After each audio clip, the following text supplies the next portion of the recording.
يا رب يجعل يومكم كله هنا وسعادة. طبعا عارفين اللانش بوكس ده بتاع مين، بس ده ملناش دعوة بيه دلوقتي خالص. احنا عايزين نعمل لانش بوكس العيال علشان صاحيين الصبح بدري رايحين على مدارسهم. طب نحط لهم ايه في اللانش بوكس؟ اول حاجة لازم نفطرهم قبل ما ينزلوا، حتة بيضة بقى، ولا كوباية لبن، ولا معلقة عسل. المهم ما ينزلوش من البيت قالوا في معدتهم في حاجة ولو كانت حتى بسيطة.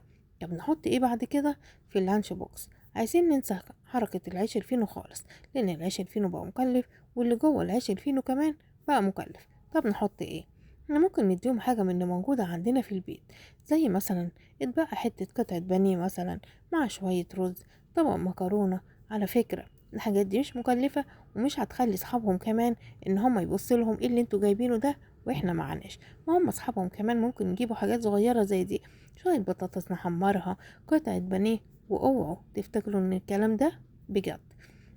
اصلا عايزه اوصل لكم ان احنا فعلا نلغي موضوع العيش الفينو ده خالص. يعني لو حطينا قطعه واحده من قطعه البانيه دي مع شويه بطاطس بس خلاص بقت وجبه ومش مكلفه، زي ما هنكلف السندوتشات ونقول لا ان اللي قدامنا هيبصلنا والكلام ده. ما هو كمان نجيب حاجات بسيطه من البيت.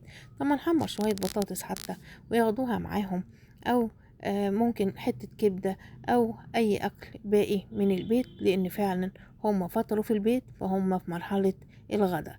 في المدرسه في وجبه غدا صغيره كده اللي هي بتاعه البريك، ده ما بقاش فطار خلاص، لان المجهود والوقت والحر بقى محتاج وجبه صغيره زي دي. وعلى فكره هما بيحبوا الاكل ده اكتر بكتير من السندوتشات. وطبعا ما بقولكوش نعمله بالطريقه دي، وطبعا انا مش هديهم ده خالص، ولا هديهم الكبده ولا اللحمه. بس انا ممكن اديهم قطعه البانيه دي مع شويه رز مع شويه مكرونه، وهي كده بقت وجبه.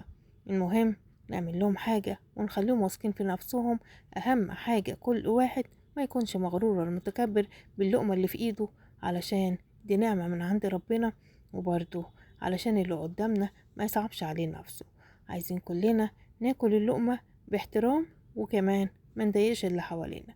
حاولي تحطها له ولو كانت بسيطة عن كده، وانا على طول ما اقصدش خالص كل اللي موجود ده. انا يا دوب بديكي فكرة ان احنا نلغي الفينو ونحط بداله حاجات بسيطة. وعلى فكرة الاسعار كده كلها واحدة. ويا رب يجعل يومكم كله هنا وسعادة.